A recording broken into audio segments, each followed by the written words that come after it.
everyone, welcome to Easy English Ed, and today we are going to solve the NCERT solutions of the lesson The Raven and the Fox by Jean de La Fontaine. So let's get started. Let us discuss. There are some stanza wise questions given और इसको एक एक stanza को पढ़ के हमें answer करना है. पोम का जो वीडियो है वो मैं ऑलरेडी बना चुकी हूँ, उसका लिंक मैं डिस्क्रिप्शन बॉक्स में डाल दूँगी. अभी आज हम सिर्फ क्वेश्चन आंसर्स को डिस्कस करेंगे. Mr. Raven is a, so we all know that Mr. Raven is a bird. The name of the foxes, उस लोमड़ी का नाम क्या था? Reynard. Mr. Raven had a dash in his beak. Mr. Raven की चोंच में क्या था? A piece of food, जिसको morsel भी कहते हैं. A piece of food जिसको morsel भी कहते हैं. एक निवाला, जैसे हम कहते हैं ना, give me a morsel of चपाती, यानी मुझे रोटी का एक निवाला दे दीजिए. A piece of food. Now the B part, stanza 2. The fox calls a raven a dash bird. तो fox ने second stanza में raven को क्या कहा था? That you are a handsome bird. So we will write here good looking. We will write here good looking bird. The fox asked the raven to dash. तो fox ने क्या कहा था raven को करने के लिए? To sing. The raven and the fox, they live in the woods. Woods का मतलब होता है forest. तो raven और fox कहाँ रहते थे? Woods में, यानी जंगल में रहते थे. The raven dashed that he croaked.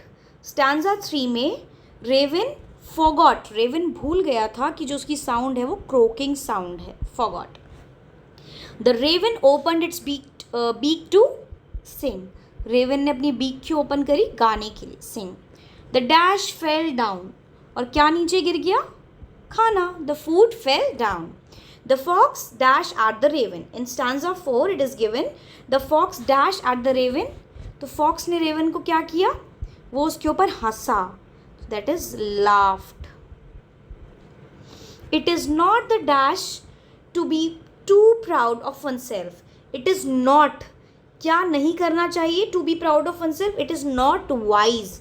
यहाँ पे कुछ बच्चे कंफ्यूज होंगे कि पोअम में वर्ड दिया है अनवाइज. नो, पोअम में अनवाइज दिया है, लेकिन आपको यहाँ पे नॉट भी दिया गया है. It is not wise. Not wise का मतलब ही अनवाइज होता है. So it is not wise, यानी ये समझदारी नहीं है. To be proud of oneself, अपने ऊपर घमंड करना. द रेवन लर्नट अ, तो रेवन ने क्या सीखा? Lesson. The raven learnt a lesson. All right, now the next one. Here we have to match with the word with their meanings. Perched. So perched means sat on a branch. I will write here number ताकि आपको confusion ना हो. Second is morsel, which means a small piece of food. छोटा सा खाने का निवाला. Third is seek. Seek मतलब किसी चीज़ को ढूंढना. That is to look for something. Fourth is pride. Pride का मतलब होता है ऐसा विश्वास करना कि आप लोगों से बेहतर हैं. That you are better than others, घमंड करना. Fifth is eyed.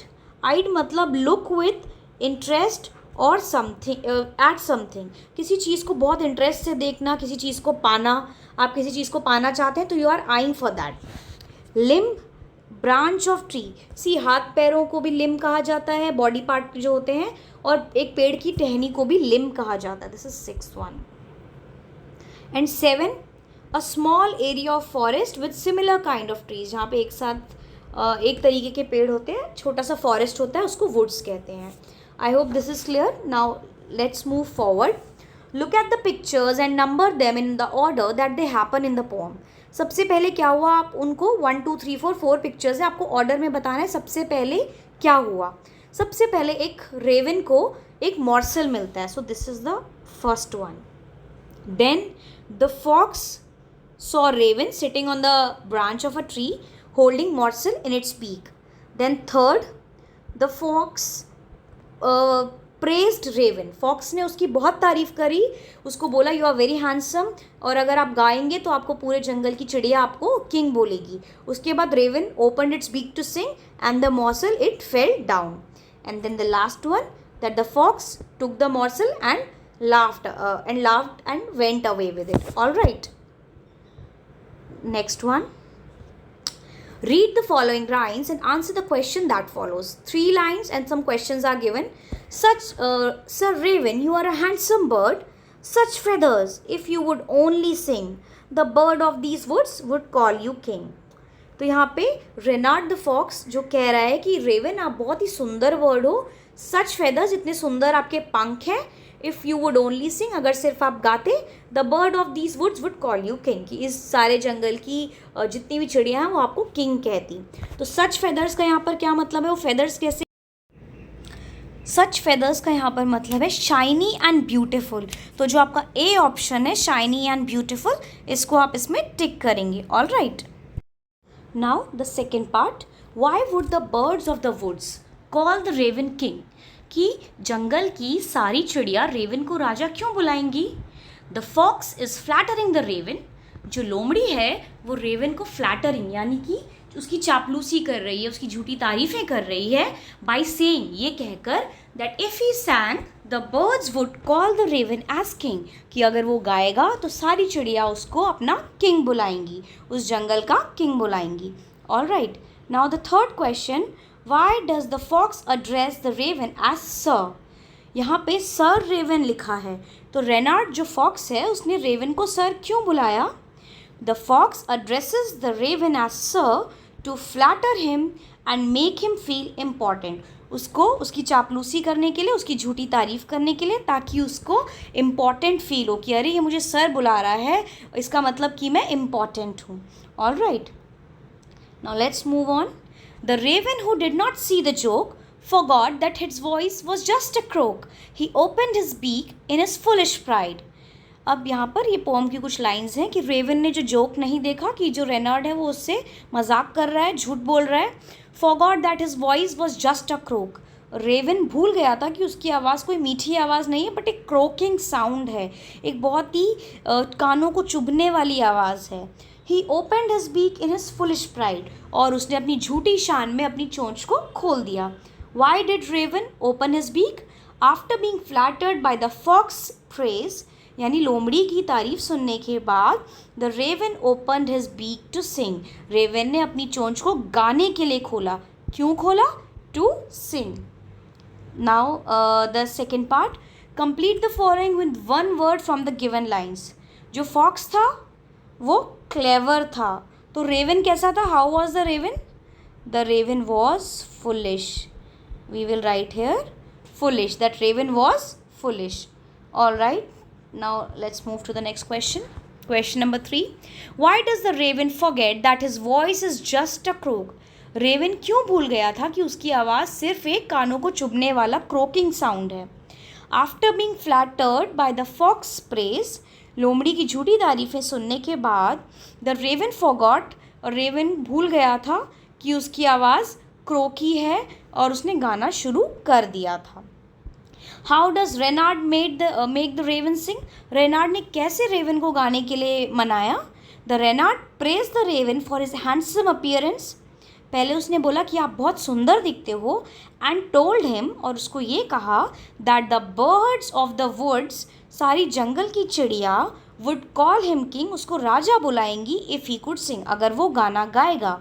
Flattered by the praise, अपनी तारीफ सुनकर खुश होकर, the raven began to sing, और रेवन ने गाना गाना शुरू किया. Question number 3, why does Reynard say that pride is not wise?